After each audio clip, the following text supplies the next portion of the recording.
bank punya uang 100 juta. Ada pengusaha muslim punya uang 100 juta. Duitnya sama-sama 100. Yang minjam juga sama-sama usahanya ayam, ternak ayam. Sama-sama yang bank ini pun nanti juga ditetapkan kau mesti bayar bunga sekian. Yang si muslim tadi meminjamkan duit 100 juga, dia juga mengatakan nanti kita akan bagi hasil, dikemas dengan bahasa mudharabah. Di mana letak bedanya? Pinjam duit 100, balikkan 120. Aku tak mau tahu ayam kau mau mati, mau sakit, mau stres, pokoknya balikkan 120. Tapi si saudara kita yang menerapkan sistem mudharabah, setelah dipinjamkannya duit 100, maka sejak keluar duit 100 sore tadi, malam ini pun dia bangun tahajud berdoa kepada Allah, ya Allah tolonglah usaha ayam si Anu tadi jangan sampai mati, karena kalau mati duit tak balik. Maka sejak malam itu dia menjadi lebih khusyuk sholat, dia menjadi lebih khusyuk berdoa, dan dia lebih selalu teringat dengan saudaranya tadi dengan menanyakan kalau jumpa, apa kabar, sehatnya kau kan? Kenapa selalu ditanyanya? Karena kalau sampai sakit duit tak balik. Jadi apa beda konvensional dengan Islam itu? Bedanya adalah akhlak. Ada akhlak. Sedang ini tak mau tahu dia. Aku tak mau tahu kau mau sakit, kau mau di mana, kau yang penting duitku balik. Lalu kemudian datanglah tokoh ayam dari Jakarta ke Medan. Begitu si bapak, si pengusaha muslim tadi mendengar ada tokoh ayam dari Jakarta, maka dipanggilnya lah tokoh ayam tadi, dibuatnya lah seminar ternak ayam. Kenapa? Supaya dibangkit usaha ini, karena kalau untungnya besar, nanti mudharabah bagi hasilnya juga bisa menjadi besar. Jadi bedanya itu di mana? Bedanya di akhlak. Akhlak itulah yang sebenarnya akhlak. Sekarang akhlak selalu dipahami berbakti pada orang tua, akhlak kepada guru. Akhlak yang lebih universal adalah akhlak dalam bisnis. Ada kejujuran, ada integritas, ada kepercayaan, ada trust. Jadi kalau ini kita bangkitkan, maka insya Allah umat percaya. Saya ceramah di Malaysia, Kuala Lumpur, diundang oleh Bank Rakyat Tower. Nanti kalau pergi Kuala Lumpur tengok Tower, Bank Rakyat Tower. Dalam hati saya, sampai hatilah panitia ini mengundang saya ke bank konvensional, Bank Rakyat. Sampai di dalam jumpa sama petinggi-petingginya, Ustaz Abdul Somad, ini adalah bank konvensional, kata dia. Dalam hati saya, aku dah tahu, karena tak ada tulisan Islam di situ, tak ada syariahnya. Tapi bank rakyat ini sudah berubah menjadi 100% murni Islamic Bank, bank Islam. Dan nasabahnya ada Cina, ada India, ada berbagai macam agama. Kenapa mereka mau berinteraksi dengan Islamic Bank? Karena memang prinsipnya di mana ada gula, di situ ada semua. Jadi umat Islam mesti menjadi bintang iklan terhadap Islam. Islam ini produknya luar biasa, tapi karena bintang Islamnya tidak menarik, orang tidak menjadi tertarik. Andai ada produk air susu kambing Etawa, Anda minum maka Anda akan gemuk, bintang iklannya Abdul Somad, percaya tau? Nah, orang percaya. Nah, jadi bagaimana Islam bercerita tentang ekonomi Islam, tapi kemudian membangkitkan. Makanya kalau mau, buatlah satu kampung percontohan. Saya sudah sampaikan ke Basnas, kalau mau lihat real nyata, buat satu kampung mu'alaf. Cari pulau, buat situ kampung mu'alaf. Buat ternak ayam, ternak sapi, ternak itik, buat kolam ikan, karamba, buat di situ pendidikan sekolah gratis, buat hadirkan jutawan, entrepreneur, pakar, kambing, pakar ayam, pakar itik, pakar puyuh, hadirkan semua. Lalu Ustaz apa? Aku bidang endorse-nya. Aku nanti mengajaknya, mengiklankannya. Karena saya sudah tanya-tanya, yang berat itu dua. Yang pertama adalah biaya iklan, yang kedua adalah political will, support politik dari atas. Support politik, kalianlah yang mendatangi orang-orang politik. Saya jangan dekat ke orang politik. Yang kedua adalah endorse. Endorse itu maka isi Instagram saya itu isinya endorse saja. Coba tengok. Bukalah Instagram. Yang belum, kalian follow lah. Ya. Coba kita buka Instagram Abdul Somad. Abdul Somad Official Instagram. Abdul Somad Official Instagram. Apa isinya? Endorse saja isinya. Ceramah, ini endorse.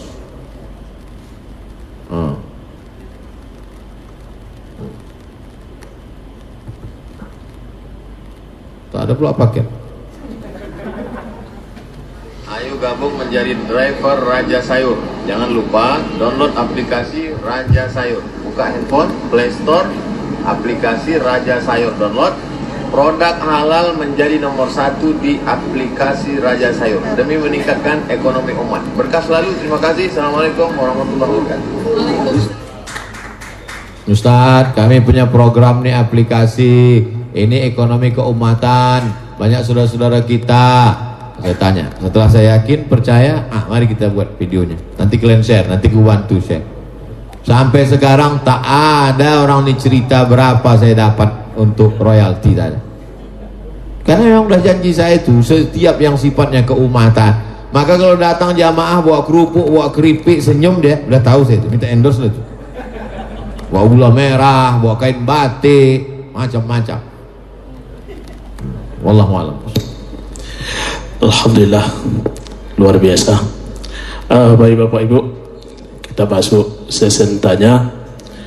Dalam hal ini kita ambil 6 orang, 3 dari kaum ibu, 3 dari kaum bapak. Kami mulai dari sebelah kanan saya. Silahkan tunjuk tangan, sebutkan namanya. Assalamualaikum warahmatullahi wabarakatuh. Waalaikumsalam warahmatullahi wabarakatuh. Pak Ustadz, Bu, tolong sebutkan namanya dulu. oh ya, saya Nani Saragi. Saya tinggal di Amsterdam. Saya lagi berlibur di sini untuk 3 minggu. Alhamdulillah terjadi lockdown di Amsterdam, di Belanda. Saya bisa memperpanjang liburan saya kurang lebih 10 hari. Saya lahir di Pematang Siantar, anak seorang tentara. Alhamdulillah seorang tentara 45 ya. Oke. Begini Pak Ustadz, saya bekerja hampir 21 tahun di suatu perusahaan sebagai seorang koordinator. Kemudian ada reorganisasi dan saya harus memilih untuk keluar. Sebenarnya saya bisa masuk tetapi dengan posisi lain, dengan tugas-tugas yang lebih berat, sedangkan sebenarnya itu sama, hanya saya merasa perusahaan itu ingin mengeluarkan kita-kita yang sudah kerja lama. Oke. Saya sekarang berpikir, saya ingin pindah ke Indonesia kembali. Tetapi keadaan di Indonesia ini saya kurang nyaman. Karena anyway, saya punya 2 hal. Kalau saya pindah ke Indonesia, saya ingin membantu bisnis keluarga. Insya Allah ilmu yang saya dapat selama saya di Eropa, di Belanda ya khususnya, saya bisa insya Allah sumbangkan kepada keluarga dan kepada di sekeliling saya. Tetapi sekali lagi saya duduk poin aja Bu ya. Ya. Oke, anyway, saya pikir saya ingin berusaha di Belanda juga, di Amsterdam. Saya tinggal dari Amsterdam. Untuk berusaha di Amsterdam, insya Allah saya pikir itu lebih baik untuk ekonomi saya. Tetapi untuk agama anak saya itu lebih baik tinggal di Indonesia. Anak saya 8 tahun. Nah, saya mohon nasihat Pak Ustadz, apakah lebih baik saya tinggal di sana atau saya harus kembali ke sini, di mana kalau di sana ekonomi saya lebih baik, insya Allah saya pikir ya, dan tetapi untuk pendidikan anak saya kurang, tetapi mungkin ya pendidikan anak saya itu lebih baik di sini menurut pemikiran saya. Begitu. Terima kasih, dan saya senang sekali alhamdulillah bisa berhadapan dengan Pak Ustadz, dan insya Allah ini adalah bukti kita nanti di surga, di akhirat. Amin ya rabbal alamin. Assalamualaikum warahmatullahi wabarakatuh. Assalamualaikum. Ini Bu Nani Ustaz dari Amsterdam. Kalau di Medan amplas merendal masuk dalam. Ini rupanya betul-betul orang Belanda Ustaz. Silakan Ustaz. Saudara-saudara saya yang bekerja di negara tidak Islam, dari mulai Amerika, Amsterdam sampai Hong Kong, Taiwan, maka hari ini tidak lagi bisa kita bagi dunia ini menjadi dua seperti dulu. Ada namanya Darussalam, negeri Islam, ada Darul Harb, negeri perang. Madinah, negeri Islam, Makkah, negeri perang. Maka semua orang yang ada di Makkah mesti pindah ke Madinah bersama Nabi Muhammad SAW. Sekarang tidak lagi bisa begitu. Oleh sebab itu, saudara-saudara kami dari Maroko yang bekerja di Belanda, di Jerman, di Prancis, ulama Maroko justru mengirim, tempat saya sekolah itu namanya Darul Hadis. Di Darul Hadis itu alumni-alumninya yang orang Maroko dikirim menjadi ustadz di Portugis, Spanyol, dengan ke Belanda, karena banyak imigran yang datang dari Tunisia, Aljazair, Maroko. Artinya ulama membolehkan orang Maroko tinggal di Eropa. Makanya Eropa itu diprediksi oleh orang Yahudi, namanya Bernard Lewis. Bernard Lewis orang Yahudi mengatakan setelah dia teliti, Eropa itu nanti akan menjadi Islam. Kenapa analisanya begitu? Jerman diisi oleh imigran dari Turki, karena orang Turki paling banyak di Jerman. Inggris akan diisi imigran dari 3 negara, India, Pakistan, Bangladesh. Terbukti prediksi itu, wali kota Inggris Islam India. Lalu kemudian Prancis diisi oleh imigran dari 3 negara, Aljazair, Tunisia, Maroko, sampai hari ini. Jadi ini untuk menghilangkan kegelisahan saudara-saudari yang bekerja di Eropa, di Amerika, boleh hukumnya bekerja di negeri tidak Islam dalam kurung syarat dan ketentuan berlaku. Tetap bisa menjalankan syariat Islam, tidak membuka aurat dan lain-lain sebagainya terkait dengan ajaran Islam. Tapi hukum bekerja. Apa dalilnya? Ali bin Abi Thalib mengambil upah menimba air di rumah orang Yahudi di Madinah. Dilaporkan ke Nabi. Kata Nabi, tak apa-apa, karena sekedar yang dipakai itu jasanya, jasa menimba air, tak ada terkait dengan akidah. Wala anabidu ma'abadtum wala antum ma'abiduna ma'abud lakum dinukum waliyadi. Jadi ibu bekerja, jaga syariat Islam, maka ibu mendapat gajinya halal. Adapun keraguan tentang pendidikan anak, juga zaman sekarang tidak ada halangan lagi, karena anak bisa dikirim sekolah tahfiz Quran. Di Kudus ada program tamat SD hafal 30 juz, tamat SD umur 13, atau masuk ke Ponorogo di dekat Gontor ada pesantren Muqaddasah SMP SMA, tamat hafal Quran. Jadi tak ada halangan, ibu bisa kunjungi dengan ekonomi baik, bisa setahun datang 2 kali. Maka sesungguhnya ibu berpisah dengan anak, sekolah dia di pondok pesantren, ibu tetap di Belanda, dua-duanya dapat, ekonomi dapat, dan yang paling penting adalah pendidikan anak. Saya dulu terlintas di pikiran saya, 2 orang anak emak saya, dua-duanya laki-laki. Sampailah hati emaknya mengirim saya ke Mesir, sampai 12 jam naik pesawat baru sampai.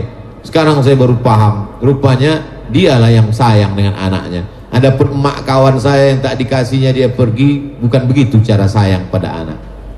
Biarkan dia terbang sejauh memandang, maka sesungguhnya itu mendidik dia untuk menjadi anak-anak yang mandiri. Anak ibu kirimkan masuk dia tahfiz, SD tahfiz, SMP tahfiz, SMA tahfiz. Kuat akidahnya, paham dia keindonesiaan, ngerti dia sunnah Rasulullah, nanti dia mau kuliah silakan dia masuk ke Leiden University, silakan dia mau sekolah ke Leipzig Jerman, silakan dia mau ke McGill Kanada, karena akidahnya sudah kuat sesuai dengan kemauan dia. Saya selalu menyampaikan ceramah saya tak keluar dari 3: islahul tarbiyah, perbaikan pendidikan; islahul iktisad, perbaikan ekonomi; islahul siasah, perbaikan politik. Maka perbaikan pendidikan, saya hanya katakan pendidikan agama mesti kuat dari TK Quran, SD Quran, SMP Quran, SMA Quran, basic. Setelah itu terserah mau jadi lawyer, mau jadi pengusaha, mau jadi hakim, mau jadi apapun, yang penting akidahnya sudah kuat. Insya Allah ibu dapat dua-duanya, ekonominya dapat, pendidikannya dapat. Wallahu a'lam bishawab. Ya, silakan lagi Bapak Ibu. Ya, silakan.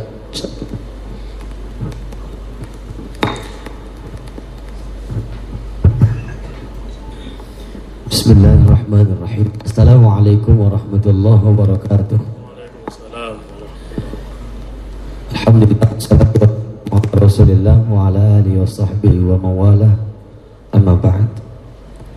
Yang sama kita hormati, yang kita muliakan guru kita Al-Ustaz Haji Abdul Somad, kemudian moderator dan para hadirin yang dimuliakan Allah. Sedikit Ustaz, Tolong sebutkan namanya Bapak. Ya. Nama saya Bukhari Al-Hafiz. Berkaitan dengan tema peran strategi pengusaha muslim dalam pembangunan ekonomi Islam di Indonesia. Kita tahu hari ini dalam barisan umat Islam namanya ekonomi itu agak carut marut, Ustaz. Sehingga ketika Presiden Perancis pun bilang bahwa Islam itu adalah agama yang krisis, termasuk krisis ekonomi. Walaupun kadang ada semangat atau ghairah yang kita lihat dari umat Islam. Contoh kemarin semangat 212, hadir 212 Maret. Cuman tengah jalan mundur. Dalam kesempatan ini kami minta tolong pemaparan dari Ustaz. Apa sebenarnya penyebab mundurnya ekonomi umat yang sudah mulai jalan dan bagaimana solusinya?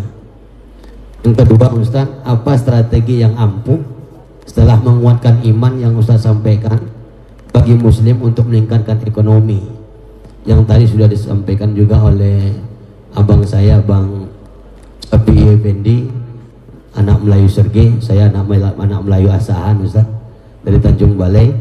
Mudah-mudahan dari dua hal ini, kenapa saya minta strategi ampuh? Alhamdulillah kami juga punya usaha belacan di Tanjung Balai. Nah, mudah-mudahan ibu-ibu, bapak sekaligus pemuji Bang yang mau pesan belacan Tanjung Balai bilang aja berkuat.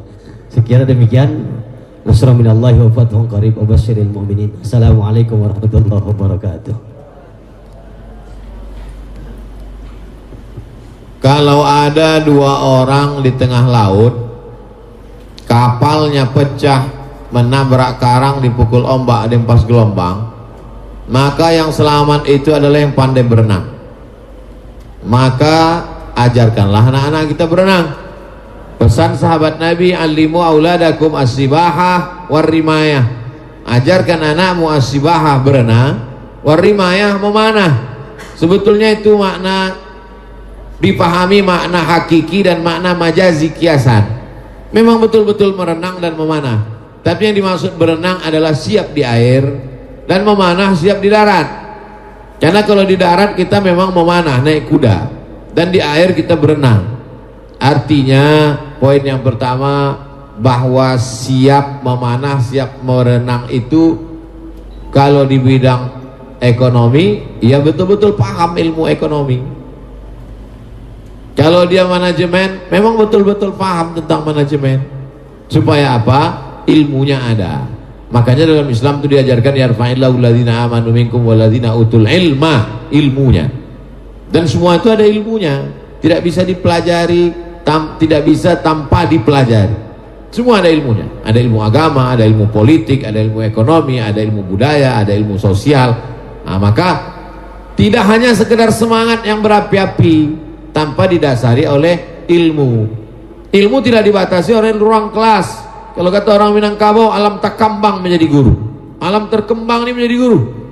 Maka semangat luar biasa tanpa dibarengi pengetahuan yang sejalan berbanding lurus dengan itu, maka semangat itu turun, ilmunya hilang.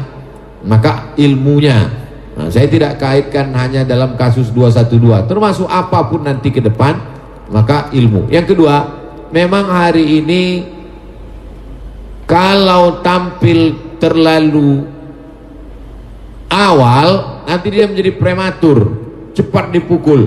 Nah, jadi banyak juga usahawan-usahawan, bisnismen, kawan-kawan, sahabat-sahabat, Ustaz Somad, sekarang kita sudah punya odol, sekarang kita punya sabun, sekarang kita punya sampo. Gimana nih, saya endorse? Jangan dulu Ustaz, ini kita gerilya dulu. Karena ini kalau langsung besar langsung dipukul dari atas. Nah, ada banyak. Jadi kita lewat pengajian dulu, lewat komunitas kita dulu, kita besar karena takut dipukul di atas. Nah ini, jadi berstrategi itu penting sekarang. Karena kalau tidak nanti menjadi prematur, menjadi hancur, layu sebelum berkembang. Nah jadi pertama ilmunya, yang kedua berstrategi, bukan berarti tak ada. Lalu kemudian yang ketiga adalah kajian-kajian ini, cobalah kajian yang bermanfaat untuk keumatan. Jangan lagi dikaji yang mubazir, yang khilafiyah, yang justru. Nah, jadi kajian-kajian, maka saya senang sekali kajian fokus, kajian ekonomi, kajian politik Islam, kajian supaya apa? Supaya setelah itu ada follow up-nya. Setelah ngaji itu apa yang mesti kita buat? Setelah pengajian itu kita bisa buat apa? Karena kalau tidak dia akan berputar-putar di situ saja, mubazir. Mudah-mudahan ke depan insya Allah lebih baik. Tapi jangan katakan tak ada sama sekali. Insya Allah gerakan ini ada, tumbuh, dan Allah meridhoinya insya Allah. Amin. Wallahu a'lam.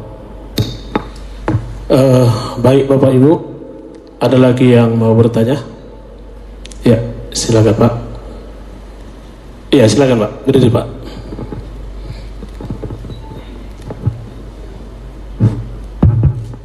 Bismillahirrahmanirrahim. Assalamualaikum warahmatullahi wabarakatuh. Waalaikumsalam warahmatullahi. Perkenalkan, nama saya Syahlan Duhri Nasution. Saya selaku wira swasta, kemudian juga arsitek. Alhamdulillah malam ini dapat bertemu dengan tuan guru kami yang sangat kami muliakan, Profesor Dr. Abdul Somad LCMA. Suatu keberkahan kami dapat bertemu di acara pada malam hari ini. Ustaz, menarik apa yang disampaikan malam hari ini adalah terkait dengan rencana kebangkitan ekonomi keumatan, bagaimana peran dari para pengusaha dalam membangun harkat dan martabat umat ini. Cuma mungkin di sini saya menyampaikan sesuatu hal yang mungkin perlu kita pikirkan bersama. Dalam rencana kebangkitan umat ini, kira-kira apa solusinya kita ini agar dapat saling bersatu dan bersinergi? Karena untuk rencana kebangkitan umat ini sebenarnya kita yang perlu sekali dibutuhkan bagi kebangkitan ekonomi Islam ini adalah semacam satu master plan kebangkitan ekonomi umat. Ini bagaimana kira-kira solusinya? Karena tanpa strategi ini, tanpa master plan ini, kita akan saling bekerja atau berjuang itu bahkan tidak tertutup kemungkinan saling melemahkan mungkin. Nah, ini perlu panduan dari tuan-tuan guru kami, mungkin juga para tokoh ini bagaimana menyatukan roadmap ataupun master plan kebangkitan ekonomi keumatan ini. Kemudian juga kita belum memiliki satu lembaga atau syarikat yang representatif, sebagaimana tadi juga Ustadz ada menyinggung tentang agama kita ini dibawa oleh para ulama yang berprofesi sebagai pedagang atau menyambi sebagai pedagang. Saya kira Indonesia ini juga merdeka akibat dari berkumpulnya para saudagar-saudagar kita yang tergabung dalam syarikat Islam dulu di awal, sehingga kita melek politik dan kita memahami pentingnya untuk bersatu dari sisi ekonomi. Ini bagaimana kita strateginya untuk membangun kembali jaringan perserikatan kita, sehingga rencana master plan kebangkitan ekonomi keumatan itu tadi dapat bisa diwujudkan hingga ke akar rumput. Sekaligus juga kami Ustadz, kebetulan saya juga memang aktivis yang selalu lahir dan besar di remaja masjid ya, tapi bukan remaja masjid yang dalam lembaga formal. Kita memang remaja masjid kampung, dan saya sampai hari ini di usia 44 tahun ini selalu aktif membina remaja masjid, dan kami melihat potensinya remaja masjid ini bisa dijadikan sebagai motor penggerak kebangkitan keumatan, terkhusus dari sisi ekonomi. Jadi bagaimana kita bisa strateginya untuk merubah mindset dari anak-anak kita, remaja-remaja kita menjadi mental-mental wirausaha. Ini saya lihat potensinya sangat besar, dan kami sudah mencoba untuk memulainya dengan gerakan yang namanya Salingkars ya, satuan lingkungan yang bersimpul kepada remaja masjid. Mudah-mudahan jika ada resep atau tuntunan dari Ustaz, mungkin bisa kita adopsi nanti ke depan. Mungkin itu saya. Billahi taufiq wal hidayah. Assalamualaikum warahmatullahi wabarakatuh.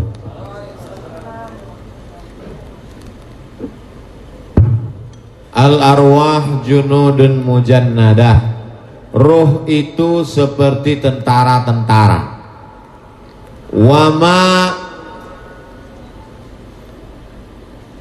al arwah, ruh saya, ruh bapak, ruh ibu, ruh kita semua ini seperti tentara-tentara. Kalau dia menemukan kesesuaiannya, iktalafa, dia akan menyatu. Wama tanakara, tapi kalau dia merasa tidak cocok, tidak sejalan, maka dia pasti ikhtalafa, dia pasti menjauh. Seperti besi berani. Besi berani kalau tepat dia connect, dia menyatu. Tapi kalau dia tidak, dia akan menjauh. Jadi filosofi itu saya rasakan ketika saya berkeliling ini. Dengan latar belakang pendidikan yang berbeda, dengan suku yang berbeda, tidak ada kesamaan kami sedikit pun, tapi dalam beberapa hal bisa bersama. Sekolahnya sama, sukunya sama, tapi berbeda, dia akan menjauh. Nah, jadi prinsip ini sunnatullah. Jadi pada beberapa momen, beberapa hal saya ketemu dengan si Fulan bin Fulan di Jakarta, di Surabaya saya ketemu, di Makassar saya ketemu. Lama saya dengar, kita sekolah beda, latar belakang beda, suku beda. Kenapa sih ide? Nabi sudah katakan, ruh kita ini seperti tentara-tentara. Kalau sesuai dia akan sejalan, dan kalau tidak sesuai dia akan bersimpang jalan.